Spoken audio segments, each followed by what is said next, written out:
Dear students, let us learn another interesting topic in your biology syllabus, that is why do we fall ill? See, illness means naturally you think about diseases. So in this lesson we are learning about the disease and health. So this word health is used by us in different contexts. See, health is a state of being well enough to function physically, mentally as well as socially. So when we use this word health, we will say my grandmother's health is not in good condition. Otherwise we will scold students, yours is not a healthy attitude. So in that context, we say health is a state of mental well-being. So if grandmother's health is not good means there may be think that she is not suffering, she may not be suffering from any type of diseases, but she is not able to move around to her neighbors' places or she cannot go to market. Means we say her health is not in good condition. And when you are doing certain mischiefs, you will say yours is not a healthy attitude. See, here we are learning about the diseases. So why a person will suffer from various kinds of diseases? See, these diseases will be seen in people because of various reasons. So first reason is microorganisms. So when we are living in this world, we cannot see certain creatures like microorganisms. So these microorganisms are the living organisms which are not seen to the naked eye but can only be seen through microscope. So these microorganisms like protozoa, fungi, bacteria, viruses of human body in fighting against the disease has become reduced. Means they will be using this situation and they get entered into our body, resulting in various types of diseases. So these diseases mainly spread because of the microorganisms present in air, soil and water.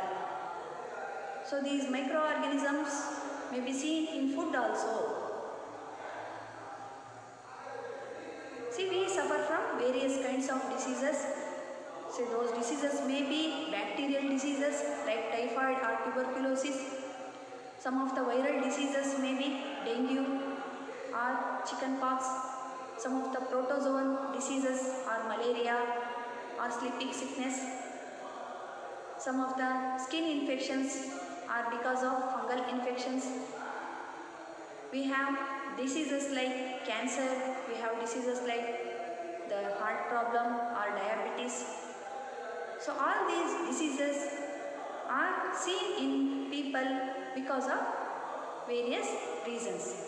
See, one such reason that we learned is microorganisms. So second thing, improper intake of food. So if the food is not having a proper proportion of all the 5 types of nutrients, namely carbohydrates, proteins, lipids, vitamins and minerals, so the person will suffer from a deficiency disorders like scurvy, beriberi or night blindness. So these are some of the diseases because of the deficiency of the nutrients present in food. Some other reasons for getting disease is genetical differences in the cells of the human body. So the cells having the genetic material or DNA might have got certain genetical differences which are inherited from their parents. So these genetic diseases are the one which a person will going to suffer. Although the person is maintaining his physical hygiene and the social hygiene, he is taking proper type of food, still he may get some of the genetical diseases. See, another reason for getting diseases is if a person is not maintaining the personal hygiene or is not living in a good social environment, that also results in the onset of diseases.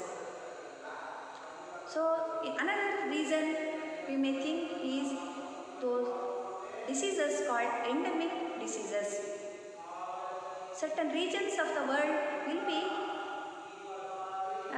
facing some of the diseases. The people living in certain parts of the world will be affected by some of the diseases like malaria.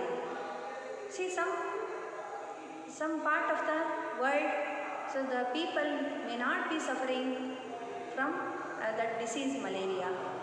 So you might have heard about goiter, so which is not at all seen in people who live in coastal areas, whereas the people who live far away from the coastal area, they will suffer from this goiter disease.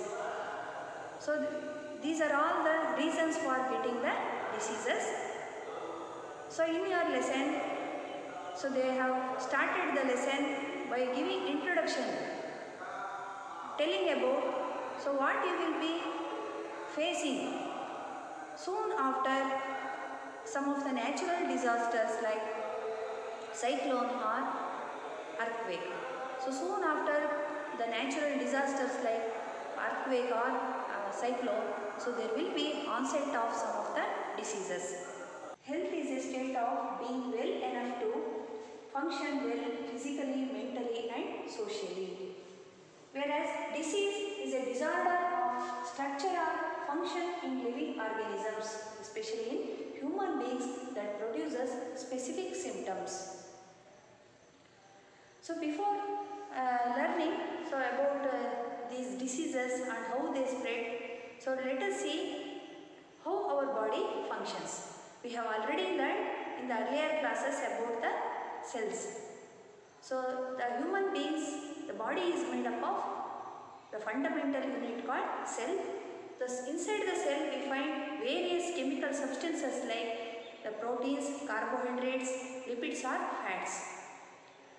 So when we look at the diagram of a cell, it seems to be static or it is not moving, but inside the cell, which is considered as a dynamic place, so we can see a number of activities going on there. So inside the cell, so many functions will be taking place. So cell will be moving from one place to another place. If the cell is not moving, then something or the other work will be going inside the cell. Some repair work will be going on inside the cell. See, yes, a group of cells form the tissues and these tissues perform various functions. So, for example, kidney is filtering the blood and it is generating the urine, heart is beating, lungs are breathing and your brain is thinking. So, all these functions which are going on in our body are interrelated or interconnected. So, what happens if there is no link between one function with that of the another? So, if your kidney is not purifying the blood, means poisonous substances will be accumulated in your body, so that whatever you are thinking will not be proper. So your function of the brain will not be taking place in a proper manner. So like this, so there is a link between your brain and the kidney. So for any person to be in a good health condition, his eating habit should be proper. So you should eat the right amount of food in the form of balanced diet. So he has to get energy by taking the raw materials from the outside.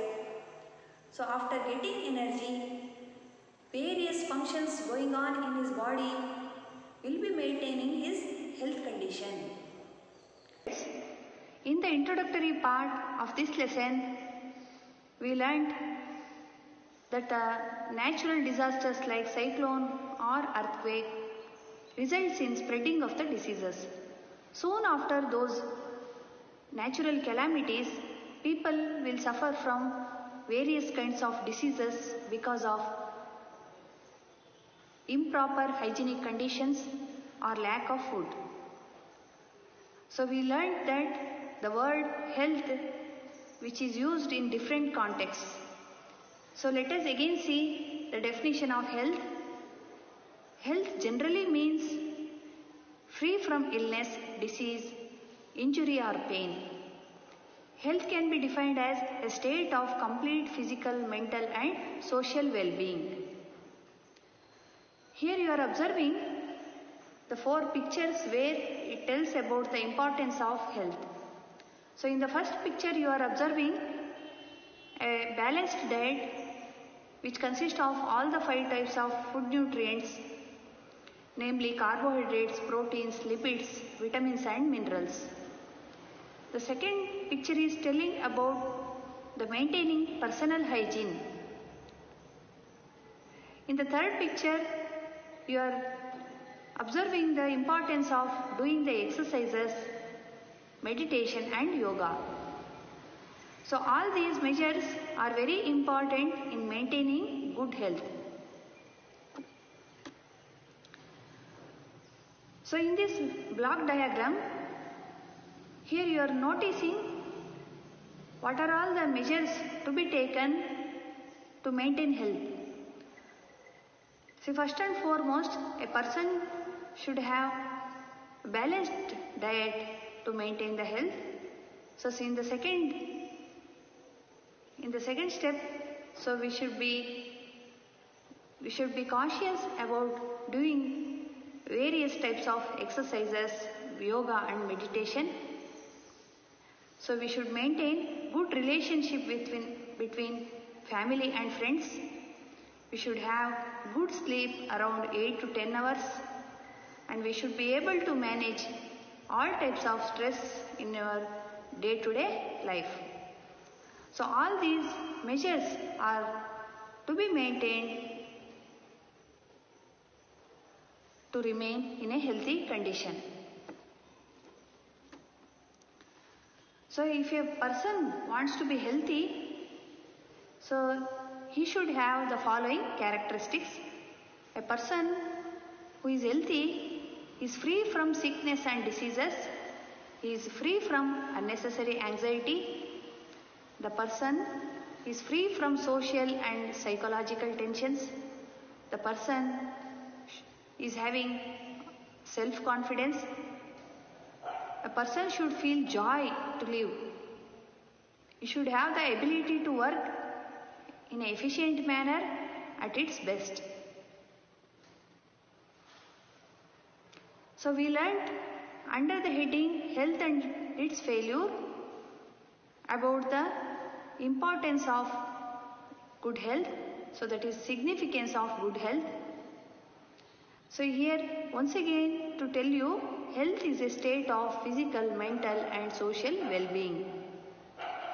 To maintain good health, a person should have good physical as well as social environment. He should have good economic conditions.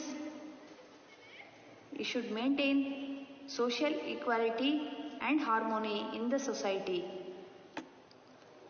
When we look at the differences between the words healthy and disease-free, healthy means it is a state of physical, mental and social well-being, whereas disease-free is said to be a state of absence from diseases. Healthy refers to the individual, physical and social environment. Disease-free refers to only individual. So let us see what are the causes for the diseases. So when a person is affected by a disease, either the normal functioning or appearance of one or more systems of the body changes for the worse. So these changes give rise to signs of the disease called symptoms. So on the basis of these symptoms like cough, fever or headache or even a pus in the wound. So looking at these symptoms, the physicians look for the signs of a particular disease and conduct tests in the laboratories to confirm the disease. So the types of diseases can be distinguished into acute and chronic diseases, infectious and non-infectious diseases, which can also be said like communicable and non-communicable diseases. See, acute diseases are the diseases which last for only short periods of time. So for example, common cold. So when a person suffers from common cold, he will have sudden rise in the temperature and he becomes seriously ill for a short period of time, and that person will recover from that disease within a short span of time, that is within a week.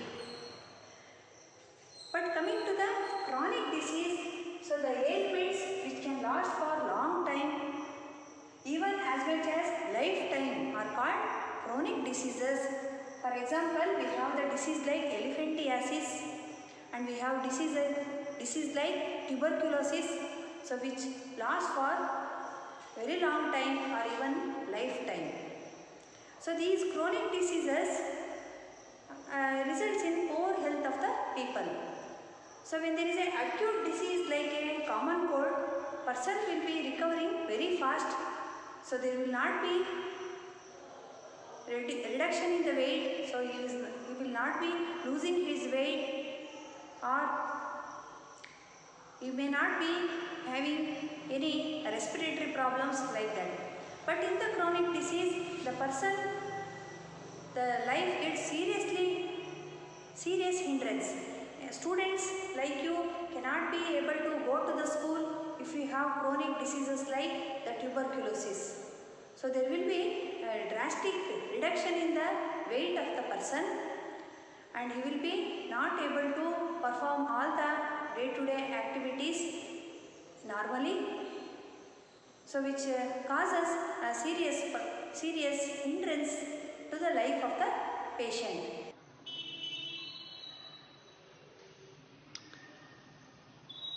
So let us learn the differences between the acute diseases and chronic diseases. So we will also learn the differences between non-infectious diseases and infectious diseases, which are otherwise can be termed as non-communicable and communicable diseases.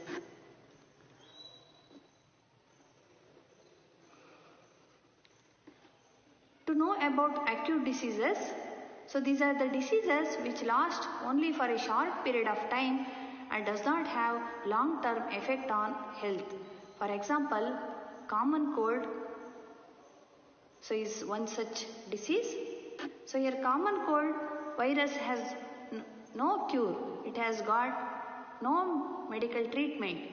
So it can live for hours outside the body. So the person may suffer from sudden symptoms like high fever, body aches, chills and tiredness. The sudden symptoms are severe, come without any warning. The person may suffer from fever up to 100° Fahrenheit or even greater than that.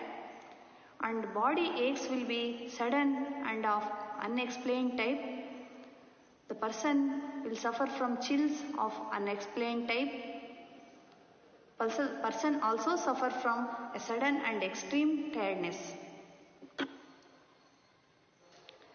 Here typhoid is one such acute disease. So how it gets spread? The mode of transmission of this bacterial disease, that is typhoid, is by means of food and water.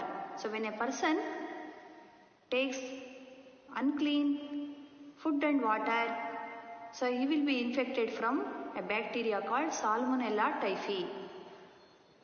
Some of the common symptoms of this disease are loss of appetite, fever, nausea, diarrhea, abdominal cramps and vomiting.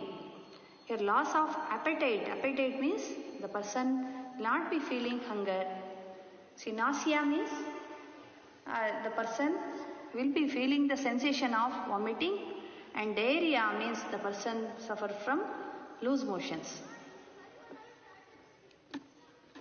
On health. So you are seeing this disease that is called elephantiasis.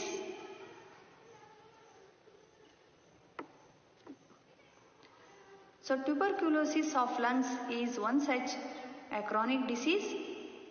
So this is a bacterial disease caused by bacteria Mycobacterium tuberculosis, which affects the lung. So a person gets the infection from the droplets from a cough or sneeze by an infected person. So the disease is called tuberculosis.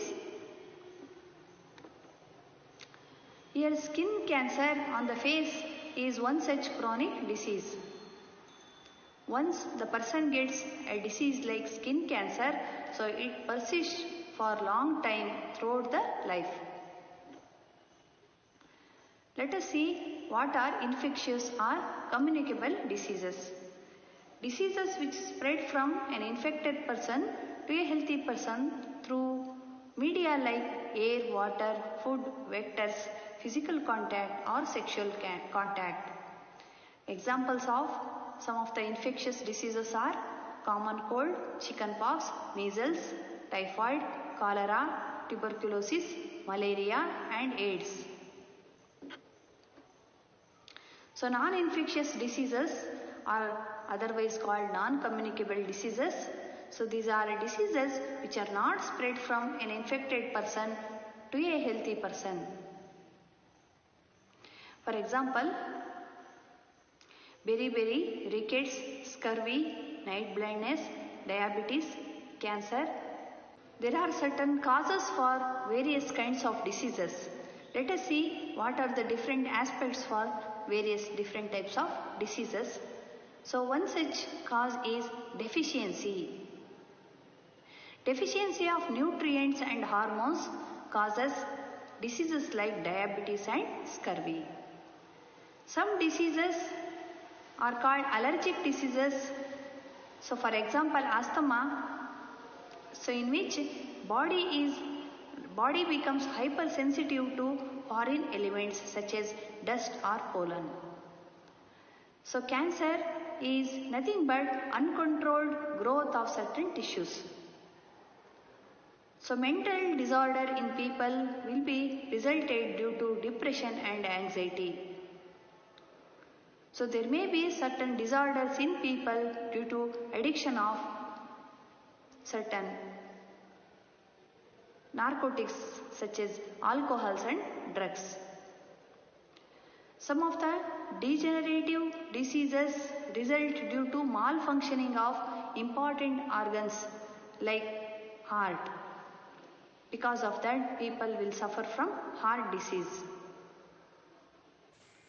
Let us learn about the infectious agents. See, these infectious agents are nothing but microorganisms, namely bacteria, fungi, protozoans and fungal organisms. Here, these viruses will be causing some of the particular diseases like common cold, influenza, dengue fever and AIDS. Here you are noticing the bacteria causing some of the diseases like typhoid fever, cholera, tuberculosis and anthrax.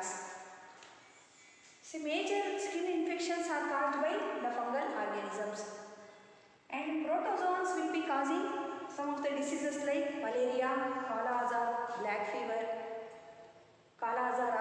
fever, then sleeping sickness, etc. So a group of microorganisms will be specifically causing a particular type of diseases. So when any person is suffering from a disease, the physician will going to administer the medicines. So those are called drugs. To treat the patient, they will administer the primary medicines. So in the primary medications, they will be administering some of the drugs or medicines to subside those symptoms of these diseases. Primary symptoms of the diseases like pain in the body. So when that disease do not subside or the symptoms do not get reduced, they will administer the secondary mode of diagnosis. So they will be administering a new set of medicines to the patients. So those are called antibiotics. See, these antibiotics, for example, One such basic antibiotic is penicillin. So when penicillin is administered to the patients, it mainly acts on bacteria and not on the viruses. So why this happens? So this happens because those antibiotics like penicillin will act on the synthesis of the cell wall of bacteria. So bacteria are protected by the cell wall. So when the antibiotics stop the synthesis of the cell walls of bacteria, the bacteria naturally will die and that bacterial infection gets subsided. So this may not be happening in case of viral infections. The life processes which are going on inside the bacteria will not be same as that of the viral organisms.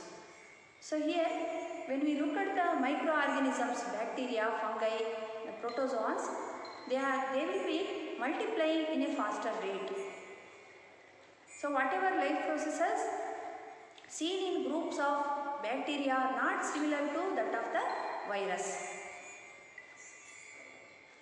So the groups what we can see in the bacteria are interrelated, and a common antibiotic like penicillin may act on all types of bacteria, but that antibiotic will not be acting on viruses.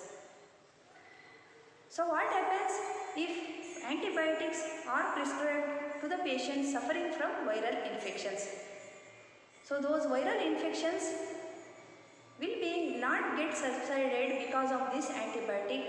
They will take their own time to get subsided.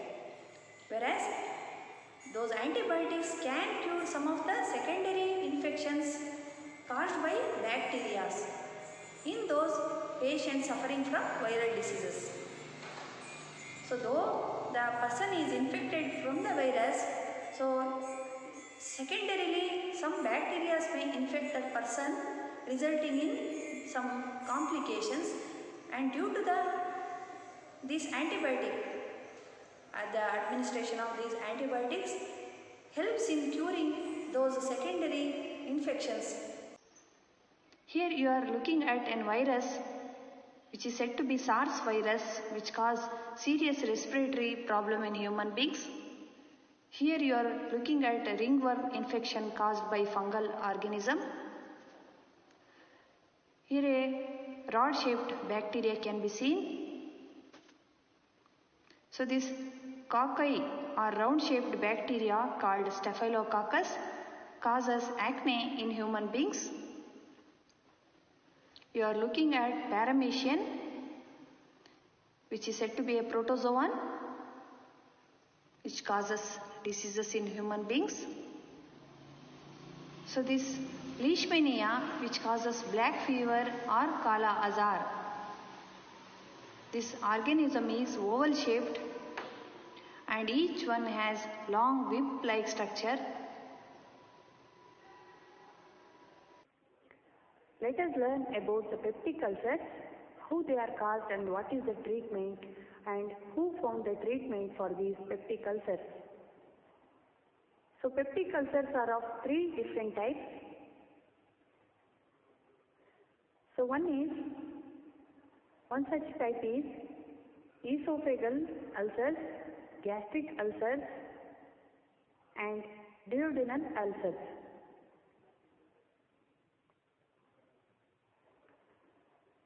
Nearly 4% of the population will be affected by these peptic ulcers.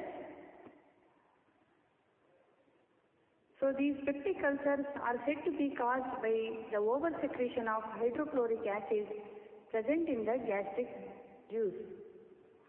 So in this case, bleeding occurs where there is perforation of the inner lining of the stomach.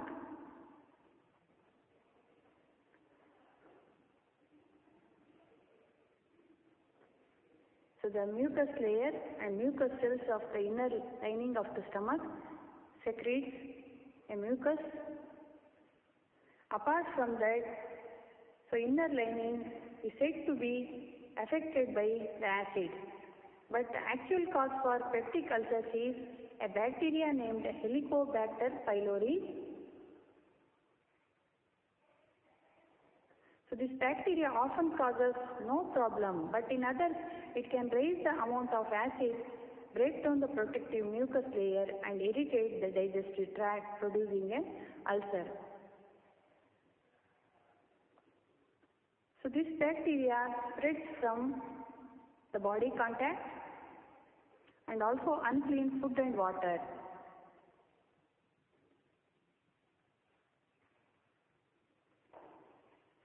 Two scientists, namely Marshall and Warren, in the year 2005 got Nobel Prize for Physiology and Medicine for finding the treatment for these peptic ulcers.